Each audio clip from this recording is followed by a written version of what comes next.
The Beothuk were an indigenous nation from Newfoundland and are one of the few ones in Canada who have gone completely extinct. Sure, there might be DNA remnants of Beothuk people in Canada, but is there a proper Beothuk community like there are Ojibwe, Innu, Mi'kmaq, or Haudenosaunee? No. And that's sad. By 1830, all of the Beothuks had passed away from a combination of diseases, competition for resources, and conflicts with European and even other indigenous nations. I'm going to do my best to tell this story, and I encourage everyone that has more knowledge on Beothuk culture, Beothuk history, to mention it in the comments, because ultimately we're all here to learn from one another. If you're new to the channel, welcome. I post the widest variety of content on Canadian history, Canadian culture, history as a whole to keep things fresh. I post music too, and I'm here to bring people together, understand more of our culture, our history, because really that's what unites a country. It's a common understanding of our history and an understanding of our people. So hopefully I can bring as many Canadians together that can help us understand different parts of our history that haven't been taught, to us growing up. So yeah.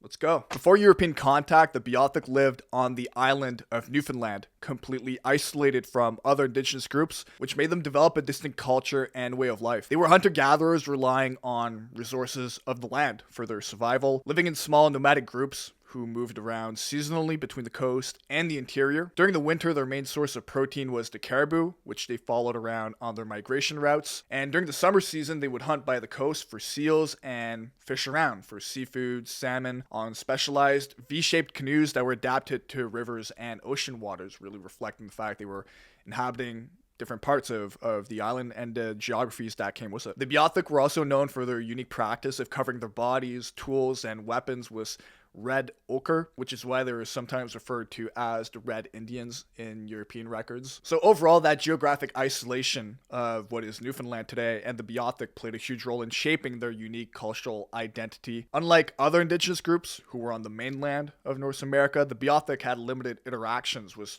their neighbors. That isolation made them particularly vulnerable to the impacts of European contact, as they had much less of an opportunity to engage in all of these different alliances that were forming on the mainland, but also the trading networks that might have provided some kind of buffer against all of these different colonial pressures. By the early 1500s, European fishermen, especially Basque fishermen, began using Newfoundland's coast for fishing, cod fishing specifically. And this continued all the way into the 1600s, where permanent European settlements had not yet been established, but the seasonal fishing operations were growing larger, and therefore more interactions resulted from them with the Beothuk. In 1610, the first attempt at a permanent English settlement was established by John Guy, I'm not sure how to say it, in Cupper's Cove, which is Cupid's Newfoundland today. Guy, who was one of the first people to start colonizing Newfoundland, he had actually made several expeditions to contact the Beothuk, and he reported trading and sharing a meal with the band of Beothuk in 1612. And this would be one of the only peaceful interactions ever recorded in the history of the Beothuk and Europeans, because after that, it kind of went to crap. The 1700s marked a drastic increase in European presence in Newfoundland. The English and the French, who were engaged in a broader geopolitical conflict of North America, were also competing for control of Newfoundland's valuable fishing grounds. And this competition led to the establishment of more permanent settlements along the coast, which was blocking the Beothuk their access to the ocean and a vital source of food. During this same period, the Mi'kmaq began to move into southern and western parts of Newfoundland, who themselves were driven by their own hunting needs and the fur trade with Europeans. That competition further strained the Beothuk's resources, as the Mi'kmaq were well armed and had alliances with the French, which enhanced their ability to secure territory and resources. So we can see that on both sides, the Beothuk are sort of getting flanked, where their access to the ocean is getting restricted and their access to the caribou is also being restricted. Now, there were people in English circles who wanted to establish better relationships with the Beothuk. John Cartwright would be one of these people. He was an explorer and a naval officer who undertook a couple of these expeditions. His expeditions didn't actually result in direct contact with the Beothuk, but it did provide observations about the interactions between different settlers and the Beothuk. Cartwright did write in his journals about meeting different settlers who bragged about how many natives they had massacred, and many of these natives were probably Beothuk. And while it doesn't 100% mean all of it was true, it sort of puts into perspective the mentality of of many settlers who were arriving in Newfoundland during that time, and the sort of callous nature and approach they had was Indigenous people overall, but definitely the Beothuk, who were most likely the people they met on that island. It's also important to mention how the Beothuk didn't necessarily have an incentive to trade with Europeans, because all of these different fishing stations who had been established over the past 100 years now, they would often be vacated by the time these Europeans went back home. So the Beothuk would go at the fishing camp and grab all of the different tools that had been left behind. So they were able to acquire European goods without necessarily having to trade for them. But at the same time, these settlers would come back when the fishing season would start again, and then see that all their tools had been stolen. So they considered the Beothuk thieves, which sort of established a bad dynamic from the get-go when it came to Beothuk-European relationships. And now we arrive in the 1800s, where the combination of European diseases, conflicts for resources, and conflicts with the English and the Mi'kmaq have led to such a drastic decline in the Beothuk population, where by the end of the century, the Beothuk will have gone completely extinct.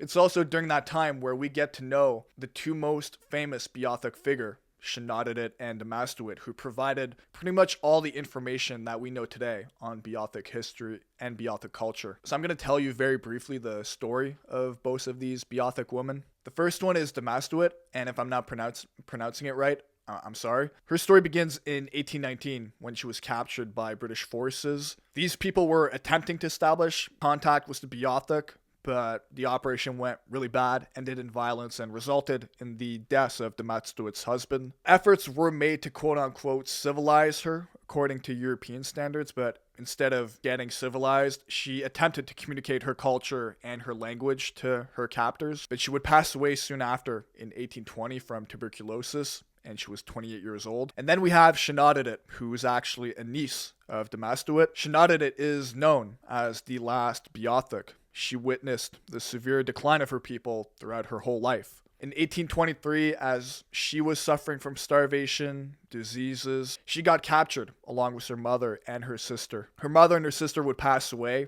in captivity, and knoweldge lived in St. John's under the care of William Cormack, who's actually one of the best figures in Canadian history and Newfoundland history for sure. William Cormack is a good figure because he was a philanthropist and a founder of the Beothuk Institution, which aimed to document and support the surviving of Beothuk people and culture. It was during her time with William Cormack where knoweldge shared a whole lot of information about her culture. She drew maps and sketches of Beothuk life. She told stories about her people. And all of this knowledge she gave to William Cormack still serves as some of the main primary sources of information we have on Beothuk culture and history today. But just like many Indigenous people over our history, knoweldge died of tuberculosis only at 28 years old, and her death marked the extinction, quote-unquote, of the Beothuk as a distinct culture and people in North America. Now, what's the legacy that has been left behind by the Beothuk, by knoweldge, by knoweldge? I think the main one is Boyd's Cove in Newfoundland, where you'll find a Beothuk memorial. You'll find more information on Beothuk history. There's a couple of monuments. There's a statue of knoweldge. For me, myself, before doing deeper research on Canadian history and the Indigenous history of Canada, I had never been told about the Beothuk in Newfoundland. And I say this as someone who grew up in Quebec, so I wonder how it was for all you Newfies out there. If you're watching this video, how was it for you? Did you grow up learning about the Beothuk? And if you did, how was it taught? I've also seen a lot of comments on Beothuk videos mentioning that Beothuk culture, Beothuk communities are still alive in Newfoundland and in Canada. If there are, please mention it in the comments, because first of all, that would be awesome, because I couldn't find any while doing research on the for the video. That'd be great if it actually still exists. I don't know about it, but if it does, that's awesome, and mention it in the comments. But overall, I think the Beothuk are a fascinating and sad story, because it reflects a lot of the real but tragic things that come with our history and all of the impacts that resulted from colonization. At this point, it's history, it's already happened. I think it's something that we should look at and see it for what it is. You know, it doesn't need to be. We look at it, it's history. There's nothing that we can change. It's a part of our history, and all we can do is remember it in the best of ways and honor it. And if it is being revived today some way, that's amazing. Guys, I hope you learned something new about Canadian history, Canadian culture, and brought you a better understanding of who we are as a people. Like and subscribe, and stay tuned for more content like this. This is only the beginning. I can't wait to pump out more of all of these and learn more about our awesome country. Thank you so much for the support. I appreciate it very much, and I'll see you at the next one. Take care.